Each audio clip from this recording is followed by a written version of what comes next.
Our miniature block of the month begins with cross canoes. All the documentation for this block are on the website sunsetcountryquilters.org, and we have a tab that's entitled 2022 Mini BOM. Below that tab you will find each block's documents. There will be a graphic of the block as well as a sketch page, pattern page, and information pages as required, as available. So we will begin by looking at this block itself on the sketch. This page is particularly helpful for determining, one, the printer gauge of your printout to make sure that it's to scale, and a chance to color in the fabric choices that you have made for your project. Printing is done typically on 20-pound paper, which is very standard for us and inexpensive, very available. Pattern pad pages can also be printed on specific products made for foundation piecing, and feel free to try some of these. Ask around what people like. I prefer just to work with paper that's handy in my printer already, and as long as it's printing correctly, works great for me. Once you print out your page, any of these pattern pages particularly, we need to check that the scale is correct. Just using a standard ruler, one of your cutting rulers, on your printout, line it up to make sure that it is within the 4-inch finished size of each of the blocks. You'll see that this block is made up of 4 identical pieces. You could technically cut this apart into the 4 sections and sew onto your paper, but that doesn't give you seam allowance or any direction about which numbers in which order to sew. So we've created a page for you that includes all the numbering and directions for putting it together. So the seam allowances include in this document here, and this we need to ensure again with our printer that this is a 4-inch. It's going to be a 2-inch. Let me turn my ruler around. 2 inches square finished. So the block will be 4. Okay, so I suggest printing 2 of these pattern pages, as we will be able to use one for extra notations. This is how the pattern page occurs originally on our website. We have already added an updated one that looks more like this. And this includes some additional information that is helpful for cutting your fabric pieces. So we have straight of grain, and we know when to sew, and the seam allowance is indicated by the notation at the top. So copy that. You can print the plain one, or you can print the more involved one, version 2, and go with that. We can cut this apart, which I'll demonstrate shortly, but the second page is also helpful for giving us pieces that we can use as templates for cutting our material. So I have simply separated these from the paper with a rotary cutter and ruler. I might mention that I have one particularly for paper and one for fabric. So I've used my paper one to use a ruler to cut these pieces apart. And voila, there we go. So we have these that are going to help us cut our material out. I'll just set those aside for a second and show you a quick way to separate your pieces for sewing onto the paper. With my, not my fabric one, but my paper one. And this is just a small ruler, so it's nice and handy. I'm going to separate the blocks just outside of the seam allowance line. The short dashes are outside of our block. The straight lines inside. The pattern are our sewing lines. So with a cut down each side, this way and this way. With my paper cutter and ruler, I can separate the pages, the blocks, so they'll be ready for sewing.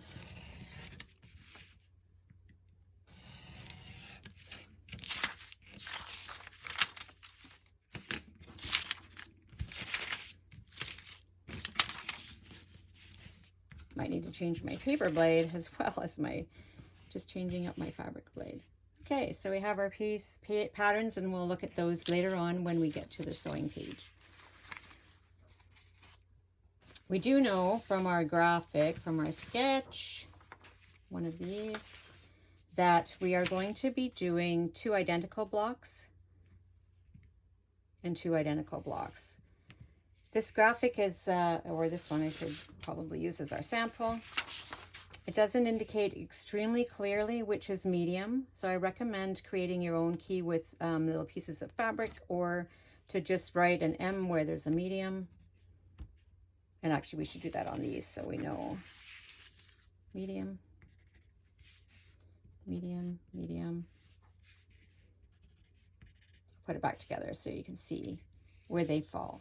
The background fabric, the lighter one, and the dark are a little bit more evidence. So we have C, B, A, and D. This is how we originally had it set up. So these 2 are very small dark pieces. The mediums are in the background here and here, and in the center of these 2. So we're basically doing a 4 patch. So putting it all together will make sense and be familiar to you. And we'll talk about, again, these extra lines inside.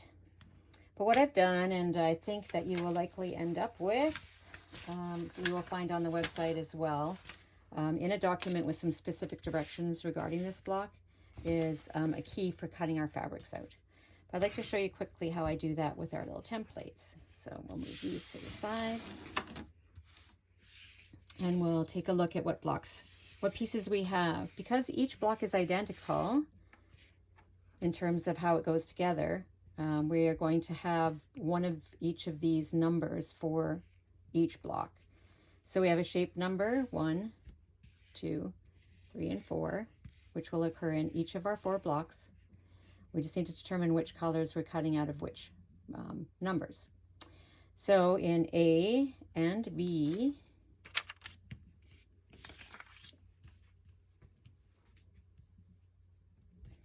we're going to have a medium in the middle. Number 1 is going to be medium. We'll cut 2 of them, 1 for each of these. From shape number 2, A2, which will be in each block, we'll cut 2, 1 for each, and so on, 3 and 4. So with our number 1, I'm going to take my fabrics, which are in small pieces, and I recommend working with smaller pieces, whether it's 4 inches by 8 or 6 by 6 or whatever, just whatever size is a smaller piece to manage and cut. We don't need to work too much at once. With our pattern, we are always going to be working with the printed side of the paper up, and we will be working on the back of the fabric. So it'll be the wrong side of the fabric is what we're going to be cutting. The back of the pattern will become the front of your block. So when I have a shape like this, I've got the arrow marking for straight of grain, because we want the stability to be in a certain part of the block to help maintain integrity and accuracy for miniatures. It's particularly important. So with my A and my straight of grain, I need to cut 2 of these. I can cut 2 at a time because this is a symmetrical piece. It doesn't matter whether I actually cut it this way or this way. It's going to be the same block. So for speed, I'm going to fold my fabric in half, which I happen to have done once before. I have my straight of grain down here, and I'm going to use this angle. I might straighten that just a little bit. Find my 6-inch ruler, which I like the best because it's the right size for what I need to do. We are going to add 3/8 to a 1/2 inch around each of our templates. We've cut them on our sewing line so that we can add additional for putting it together. This ruler has a black line at the 1/8 or so, so I'm going to use that. It does say 3/8. So I'm just going to straighten this. I'm using my fabric one. My paper is printed up and my fabric is face down. Of course, the other one's face up, but they're going to be identical. So in this case, we can cut 2 face to face, and a couple of in our block are going to be fine that way. So quick eyeball here, and I'll just turn and trim that off.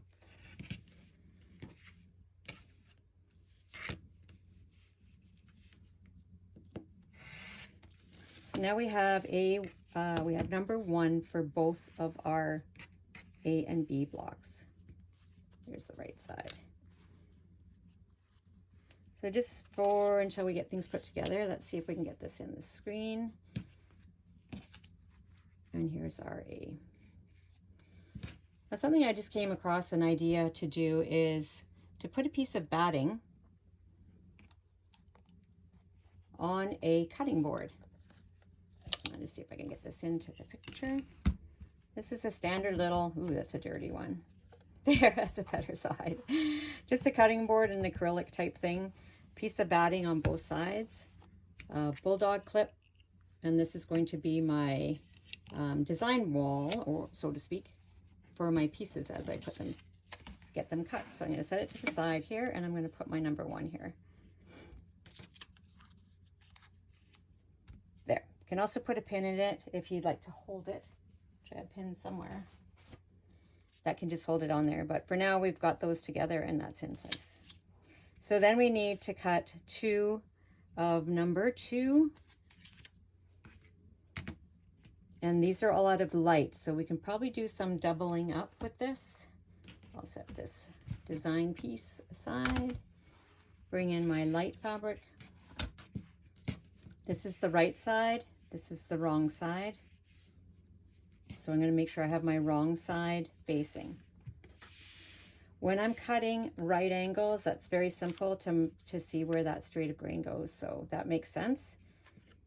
We are going to need 2 of these and 2 of these, number 3.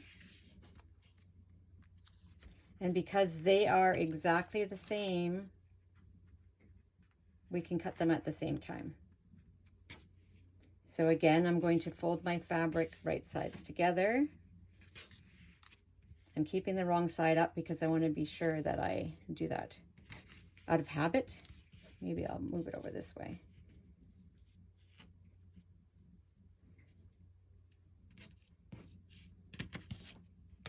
So I'll be cutting A2 and 3 at the same time doing this. So I've got my right straight of grain here, and I'll just add a 3/8 here. I've eyeballed the other sides. And I don't really need to go to the top. I only need to go 3/8 beyond here. So I'm going to just cut this off because I'm going to be cutting a few of them.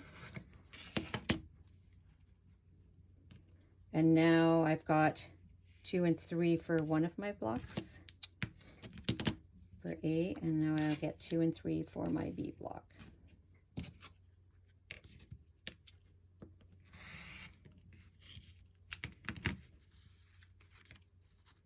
Okay, let's see what we have.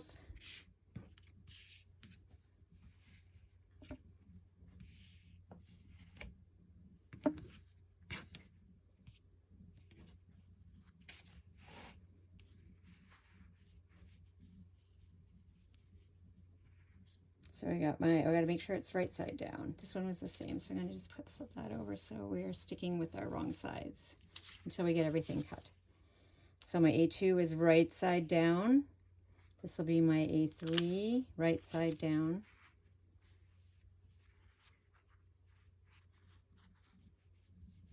There we go.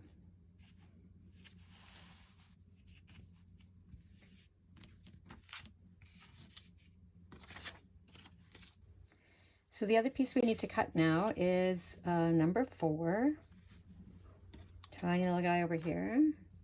So we will be cutting that as well from our light, and we can cut 2 at once as well because of it being symmetrical. So this is a double fabric with the wrong side facing. So I have that habit. And then I'm going to add a 3/8. And we have our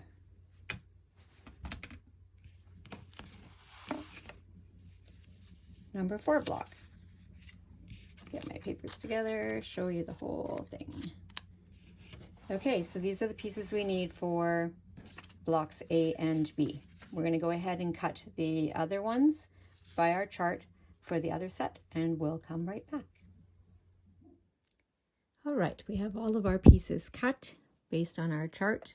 And I failed to mention that the light for both the A, B, and C, D blocks is the light number 1 if you're planning to do a checkerboard effect with your blocks. One light will be 1 and one light will be 2 in the process of our instructions as we go forward. So all of our pieces are cut from the same template because all 4 blocks will be the same shape of number 1, 2, 3, and 4. So we can move these aside and we can flip these over because we are actually going to be working with them right side up so as not to get confused. Once they've been prepared with these numbers facing up and the wrong side up, we can go back through. We have them in sequence. So we'll just set those ready.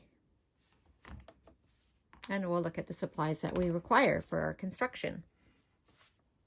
So we have a piece of cardboard just cut out of a box or a file card or a postcard, a Christmas card if you haven't put those away yet. A small ruler, 1 by 6 is a nice size. Again, I'm working in a confined space. Everything is small, so my tools are also small. I have my small rotary cutter with a new blade. This is my fabric one. I have a paper one that I don't need at this point.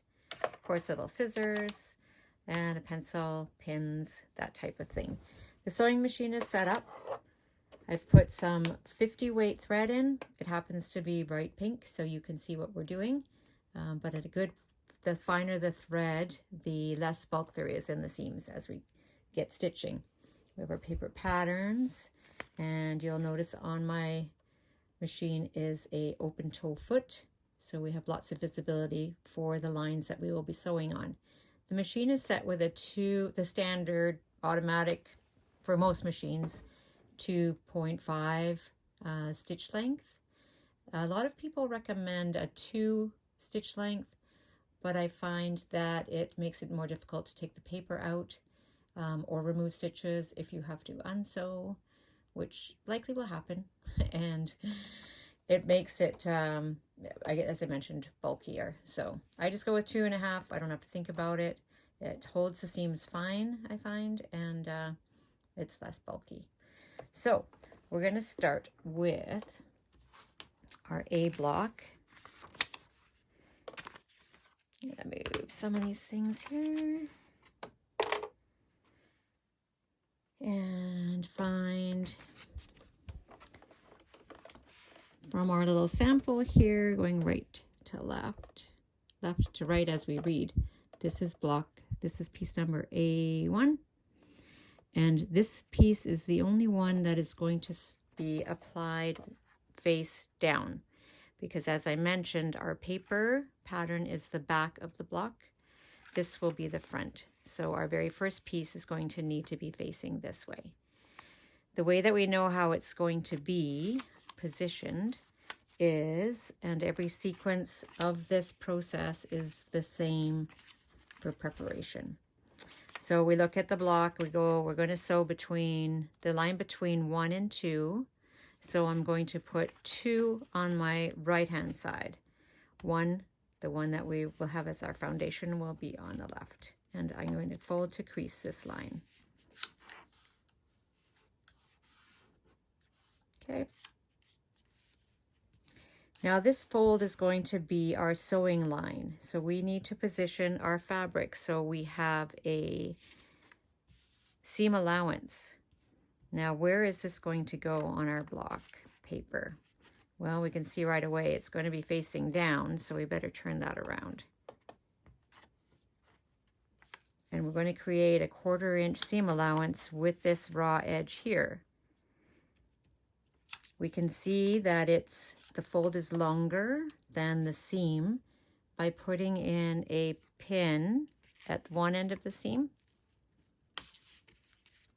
before it meets where it meets the seam allowance, and at the top where it meets the seam allowance. And because we can't see through this paper, which some foundation papers will be a little more transparent, I'm just going to put a little tick mark here because when the pin comes out, it won't have that access. So I've just marked a pin, marked where the pins stick out. This is the length of our seam line, and that's what we need to make sure we have seam allowance beyond. So we'll slide these little flat pins out. and position this 1/4 inch from the raw edge. The fold is 1/4 inch from the raw edge, and our mark is at least 1/4 inch from the edge of our fabric. We've cut these generously, so you can see we have a nice amount there. So we'll just put a pin in this to hold it in place. You can use a bit of glue stick, but I find the pin is sufficient until we get the first seam sewn. Of course, if we have a pin with a fat, big head, it's not going to be helpful. Get that fold in position.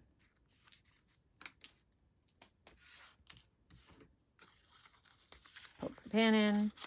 Okay. Now the marks that we've made are also helpful to help us line up our next piece. Now you can see the shape of this paper here is a right angle. It's also the edge of the seam allowance and our block parallel to that. So this is the shape, the angle that we're going to need to find for number 2. And if you want to keep your little papers there, you can. Just going to grab number 2. Which of course is going to be upside down, so it wouldn't be all that helpful, I suppose. Okay, leave that out. All right, so we have a piece that we cut to size. It's difficult to see, but this is the wrong side. We flip them up, so we're going to be working with the top side. It's just simpler not to get confused this way. So we're picking it up, it's right side up. We're going to be sewing it right side to our other block piece. So if we align it, this is the right angle.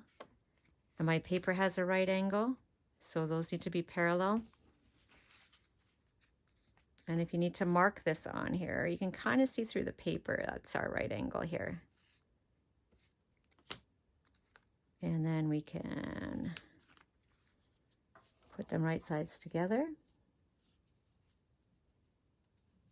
We know that you can see that the fabric is extending beyond our pencil marks of the length of the seam.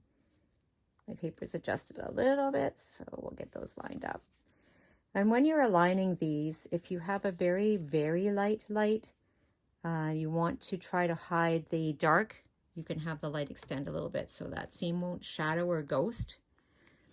I'm going to keep it folded and snug until I get it to the bed of my machine. I'm going to remove the pin now because I just want to make sure the paper's lined up. It wiggled a bit. And we have drawn some extra lines. The seam line that is on here does not extend in the seam allowance at this point. The one that crosses it will go into the seam allowance. The longer dashes are to help us know when to cross that line and step out of the block. So we're going to start right where the seam and the next seam line meet. I'll put my needle down. I'm going to work with a very slow speed. If you can have a slow controller speed on your machine, it's great for just going calmly and comfortably.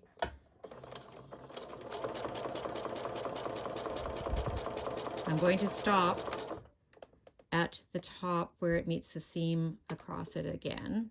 I can go one step in and up. And although it looks like there's a seam allowance that goes in, a seam that extends into the seam allowance, it's actually for the other line that we're going to be doing. So I've stopped right one stitch beyond. This dot dash here is going to be for the seam that goes this way, which is our next one. But after we stitch and we trim our threads, and it's nice to have a garbage can handy, unless you want to just throw it on the floor and pick it up later. We're going to flip it over, open it up, and give it a press. And it's difficult to see. Perhaps you can see the seam allowance, or the straighted grain is going parallel to the right angles, which is great. Okay, now you can put it on a pressing cloth. Do it up here quick with a touch of an iron to get a nice crease. I've also just done it with my little hot one and done it very quickly here on the mat because it doesn't require a lot of heat, and with the paper and the seam allowance it won't necessarily transfer onto my working sheet space. So 1 and 2 are done. And in order to keep track, we can tick them off. Now we're going to be looking at number 3, and it is already on the right of the line that we're going to be sewing. And we can see the line that we're sewing is going to extend from the far side into the seam allowance, but it's going to stop on this across that seam. So it will not extend into the seam allowance on this side. So those have all been added to the pattern for you. So we're going to fold with our newest piece on the right hand side. We'll fold to the left and we're going to trim. Now you can see we do have ample fabric here, but I'd rather have leftover fabric a little bit more than we need than to sew something wrong and then have to take it out. Pieces are so small. Okay, so now we have our new guide for the next piece. We're going to be looking for a 3. This is the 3rd piece here. And we have it right side up because it's going to be going right side together. Again, we can recognize this right angle.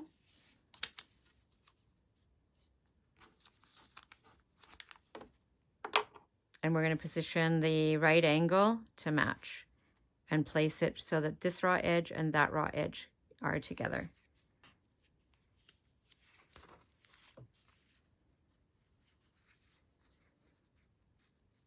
And scooch, scooch, wiggle, wiggle. I'm just eyeballing this edge here is the same as that edge. And because we've cut them well enough, we can double check if we put a pin in to see where this seam ends here. And we have a guide for the other seam because this little dot there from that stitch that I took beyond, that's the other edge. So we can see that our fabric extends beyond those marks. So we're good. Keep it all snug. Take it to the machine.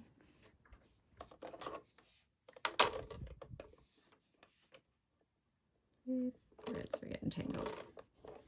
And we'll start right at the top. Oh, we got to put the paper open. Now we can see where we're going. We can go from the top of the seam allowance, as we mentioned when we were getting it ready to position.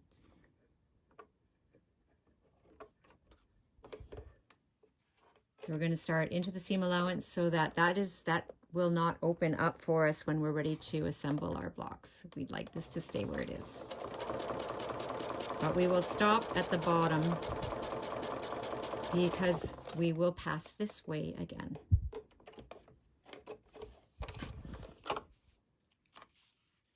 Trim, trim, trim. Bring it to the surface to press open. And again, we've got a nice grain, straight grain on the outside edge that will give us some stability when we're putting the blocks together. Quick press with your seam roller, warm finger, or a small iron. I'm thinking that this surface might be handy later on once my pieces aren't on there, or if I put together another one, a piece of batting on a cutting board might be a good idea. All right, so we have my pencil. 1, 2, 3. So we're looking for number 4, which is the right angle here, with the right side up. Yep, and to double check. We're going to make that fold first to give us a guide for our seam line. We're going to trim up that seam allowance underneath because it's extra. Add a 1/4 inch. And again, I had the new piece on the right, fold to the left over the work that we've done already. New member of the team coming up. Trim away. And we can see right away we have a right angle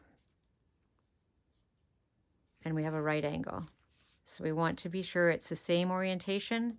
We're going to match up this seam allowance edge and that raw edge. Right sides together. Just double check. Yep. They can fool you. I'm just going to center it because we can kind of see this little edge here is parallel to that and extending beyond. And the edge on the top side is also a little bit beyond our paper, so we're good for space. If we wanted to, we could put a pin in here. This is where our paper would match, and we have lots of seam allowance here. So we'll be fine. Again, it's nice to have the extra, especially on the outside edges, because we would like to have some to trim later to square up. So it's already folded to go to the sewing machine. Unfold the paper. We can see our seam allowance is going to be sewn from the very top, from the outside edge, right across to into the seam allowance on the other side.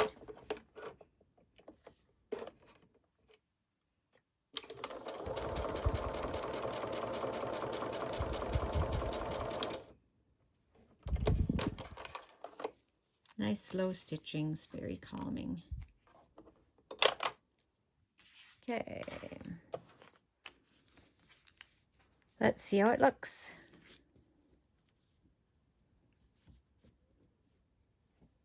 That's beautiful.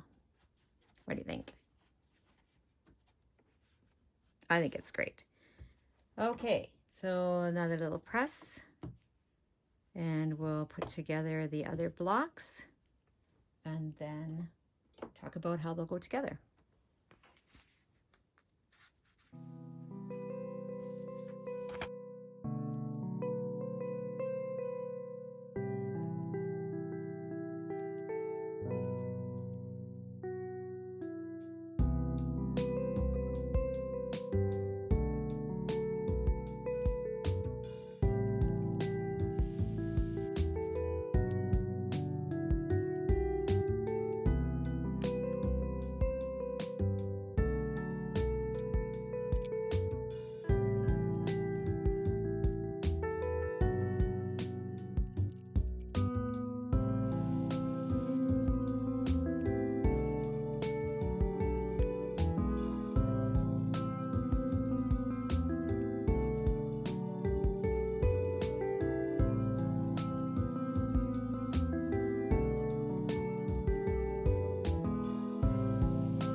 I think that looks great already. Now it's time to trim things up.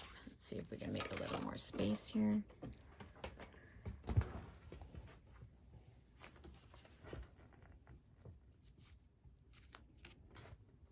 Going to work on a bit of a pressing surface just so we can get a real good press before we square things up. So we'll move a few things away.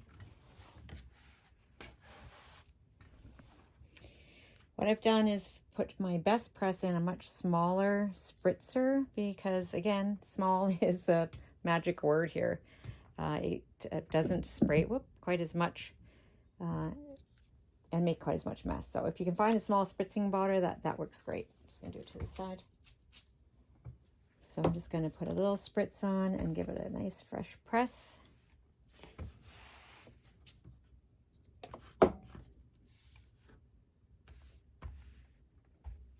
There's one. Oh, so sorry. Kind of hugging my little stand here, so.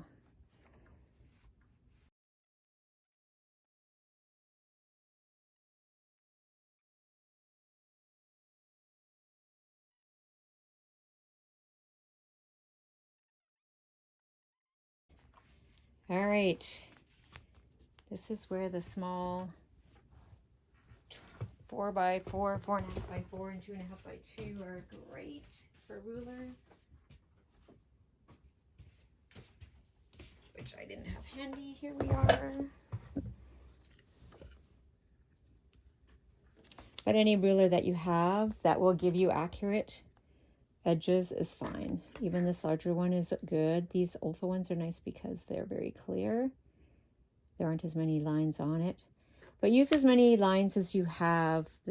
There are marks all the way around, so make sure that you get it as square as you can. Trim the edges off.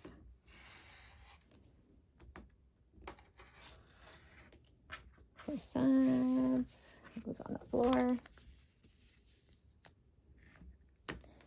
The other two, now this is the 2.5, so I can use the edges to get it nice and square. 1/4 inch around. So we're cutting to that dash edge, but we're using the line marking the seam line as our guide for trimming.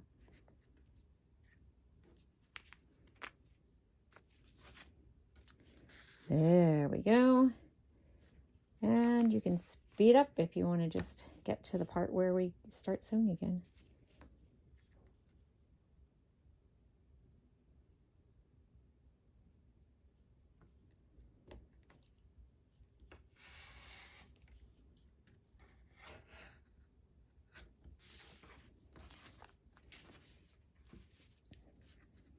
There is a fair bit of bounce on these blocks as you trim because of the seam allowances underneath. Sometimes I find it's a good idea to put fingers on the mat as well as on your ruler to get a good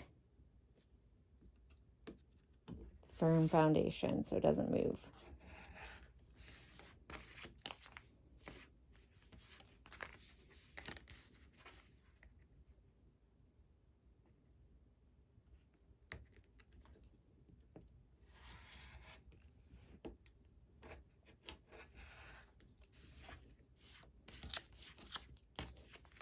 Sweep it under the carpet, under the sewing machine, as the case is.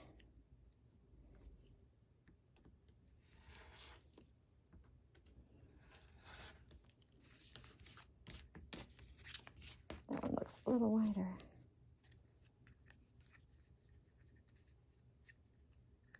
Doesn't matter.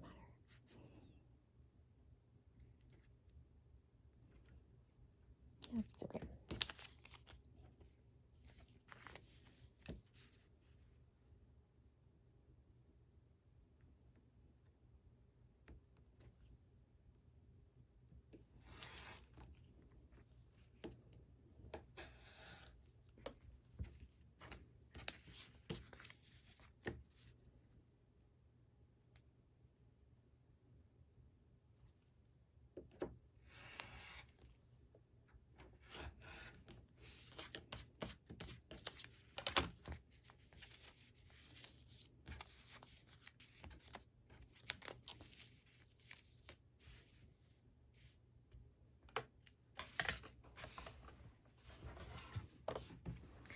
look at that. Okay, now we need to remove the paper. So the best way to go about this is to do it in reverse order from sewing. So the last piece you sewed on should be the first page you take off. And if you fold it back down and crease nicely with your finger, you can pull it apart because it's perforated. So then we'll go to 3,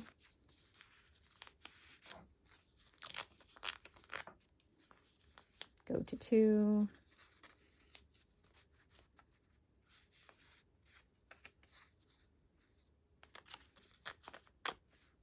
and just by pulling the stitches away from this last block, this last piece, it'll just help encourage it out. A few stitches there. There we go. Let's put it on our little board here. Okay, 4, 3,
ta-da!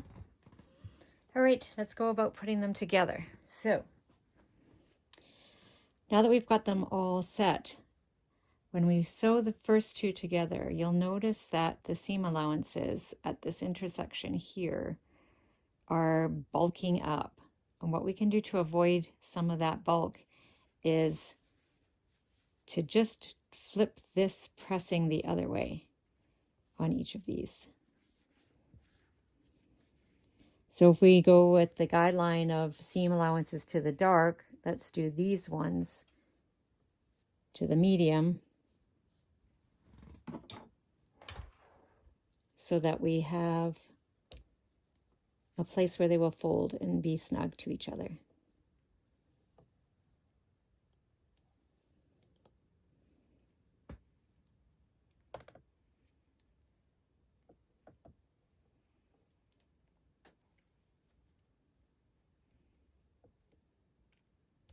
I like pressing on my little cutting board with batting. I think that's a handy tool too. It's all about what tools you can find. Great tool for the job. Okay.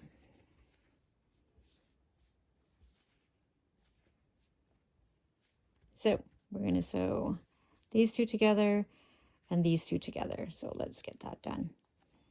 I don't pin often when I'm assembling these just because I find that the pin sort of warps things a bit when you bend it in the fabric. So I like to match as best I can all the raw edges of my 2-inch, 2.5 and 2.5 inch blocks and just kind of feel for that spot. Encourage it to be in nice and snug. And we have to change to our 1/4 inch foot.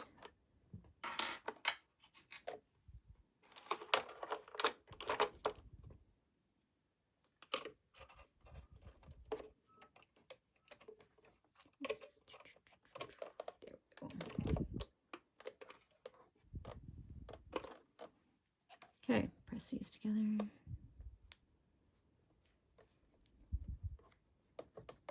Everything's snug, kind of. Again, I'm going to stitch slowly, especially when I get close to the bulk of this seam, and we're going to sort of catch not pretty close to that intersection, but not in it. We need a bit of room for it to fold open.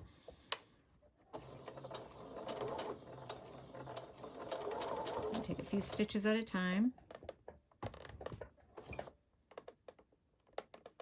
Position well, and then make sure that the seam allowance here doesn't pop back. So I might do 2 more stitches closer, lift my foot, encourage it to lay flat, and then carry on. A bit of bulk here, so I'll have to encourage it a bit too. Might be dogs don't seem to want to pull it too much. There we go. Come on. There we go. Now we can sew these ones as well. In the same way, I've just folded them in half towards each other like a book. And we've got one seam going down and one going up. I can feel right under these fingers here, the pinch, that they're sitting nice and snug. So let's see if we can keep that in position. Slowly till we get close. And I like, even though I can't see the one underneath, I want to just make sure that it's going to fall the right way based on our pressing. That one went better over the hump. All right.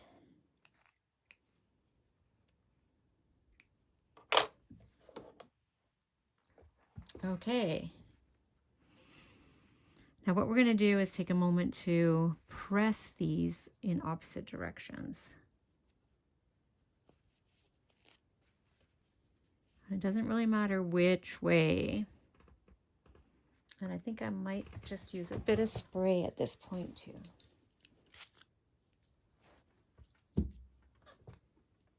And maybe the bigger little iron.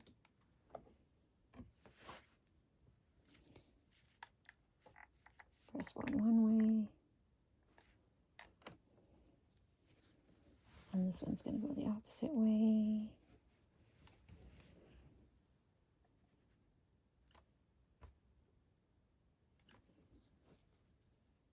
And we can see we've got a nice fold there, a nice match. Just check on the front. There is a bit of bulk, so it is going to be difficult to get super precise. Make sure it's going the right way. But with some heat, some weight, we can get it nice and crisp.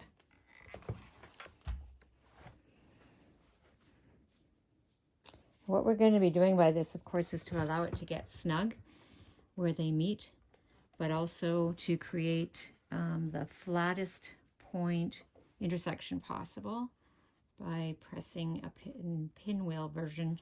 I guess they call it that. Creating a pinwheel in the center so that we get the crisp, most crisp meat in that space.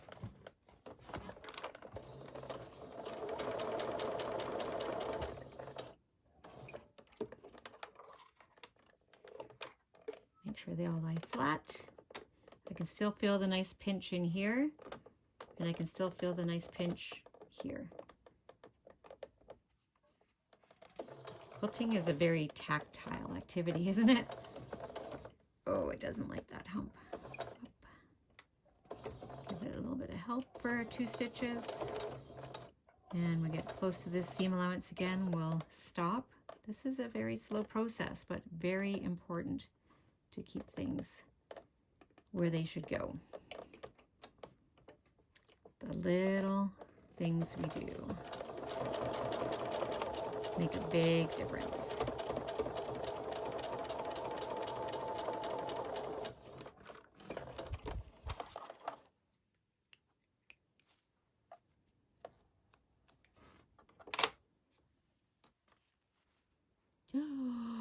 Wow! How satisfying is that? All right, so now to get our pinwheel around this way, we're going to encourage these seams to go opposite each other. We have one going up, going this way, we're going clockwise. This one's coming down, that one's going to the left. And by doing that, you can see right away how the seams are being released in the center here. Just trying to think if there's something I could prop this up with, but just by doing it with my fingers, I'm starting to create an opening here. Those few stitches start to come apart. So I'm going to encourage that with my fingers a little bit first. And then I'm going to give a slight spritz, the lightest, and then hot and heavy.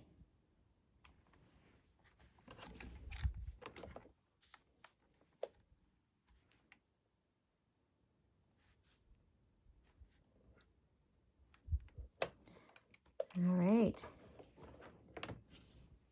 here we are. You can see that nice little intersection. There we go. I really wanted to make sure this was as flat as possible and as tight as we could get it. So because of the contrast here, the contrast isn't as great between some of the other colors, but this is the greatest contrast, and the center is where our eyes are going to go in the block. So I think we've got a great press there, and you can even give it a bit more press to get some of that bulk down. But there's our cross canoes. Hope you enjoyed making it, and I hope to see you make many more of the same one even.